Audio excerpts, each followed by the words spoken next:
Zulu's cultural anthropology. Who specifically are Zulu? The Zulu are one of the largest ethnic groups in South Africa, and you can see their presence highlighted on the map here in the red dot. Traditionally, Zulu society is organized into clans where extended families live together in homesteads called kraals. Their social structure is patriarchal, which means specifically ruled by men, and these are chiefs and ultimately the Zulu king. What stands out the most about the Zulu is their strong sense of community, their warrior history, and their deep respect for ancestry.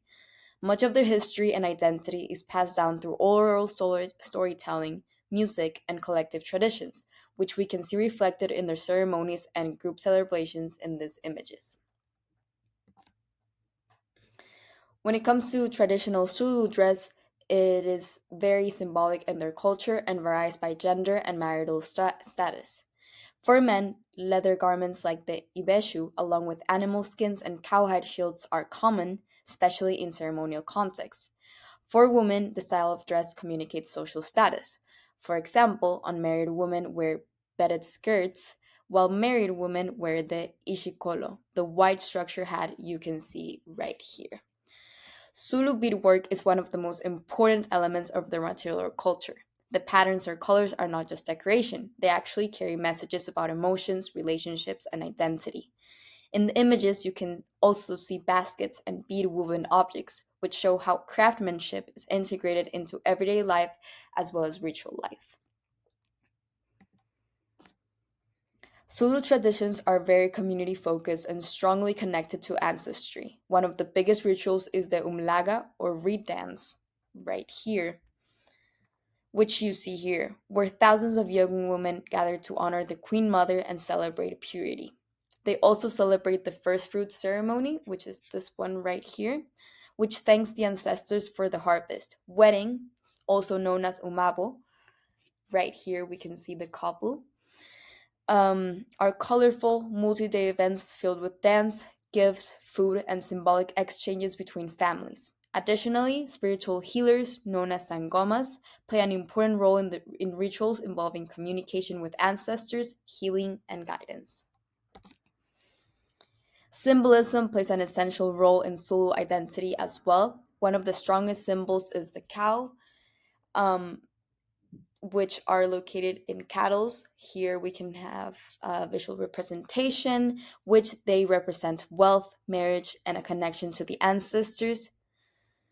Dance is another powerful expression of identity, the traditional Undlamu dance, where you can visualize it here, emphasizes rhythm, strength, and their warrior heritage. And finally, bead colors carry specific meanings, as it was mentioned before. Here are some of the meanings. They are both positive and negative. For example, we have the color black that can symbolize marriage or rebirth, but also sadness. Blue can represent faithfulness, but can also signal dislike. And red shows strong emotion or love, but also anger. These color codes help express emotions and social messages without words, making beadwork a form of visual communication within their culture.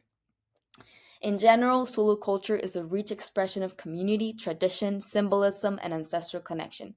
And all these elements work together to form a strong and vibrant cultural identity. To investigate whether intercultural communication differs Zulu individuals and the majority group, I would apply a two-factor analysis, such as a two-way ANOVA. This type of approach is useful because it examines the differences between the two groups while also considering the influence of any additional variable that may shape communication behavior.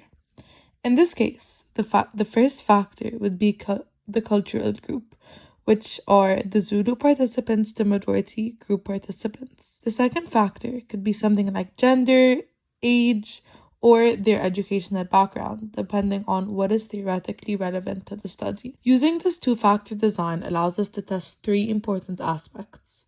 First, we can evaluate the main effect of cultural group to determine whether Zulu participants, on average, display significantly different levels of cultural communication compared to the majority of the population. Second, we can identify the main effect of the additional factor, such as whether males and females differ in their communication scores regardless of cultural background. Most importantly, the analysis will allow us to examine the interaction effect, which shows us whether the difference between Zulu and majority participants depend on that second variable.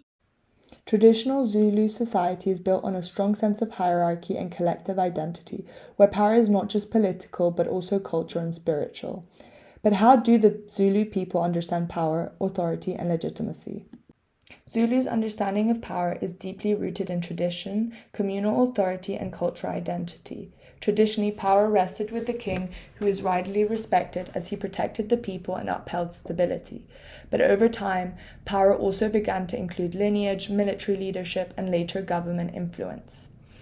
And then authority in Zulu society flows from the top down through the king and chiefs, but it's supported by community participation, where decisions are often made through communal discussions, which helped maintain social harmony.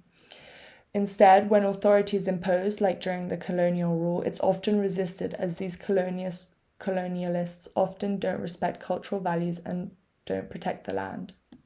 Today, Zulu's views of the modern South African state are mixed. Many respect the state, but they also strongly value traditional leadership, such as the Zulu king, who still holds powerful symbolic authority, even though not politically but constitutionally. Therefore, sometimes tension builds around land, culture, or political representation. But historically, the Zulus have also had a political identity through parties like IFP.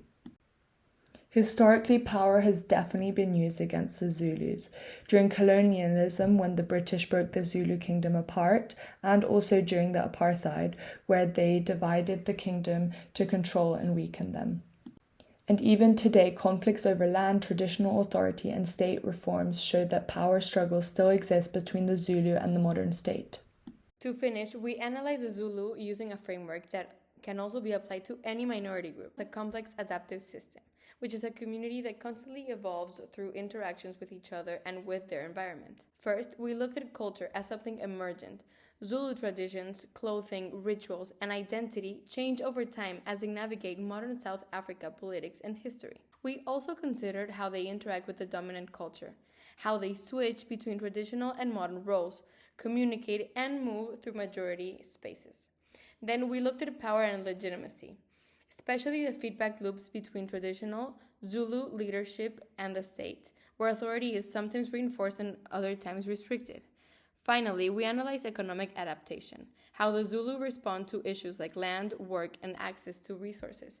Overall, this caste-inspired framework, culture, interaction, power, and economics, gives us a clear method we can use not only for the Zulu, but for understanding any minority group.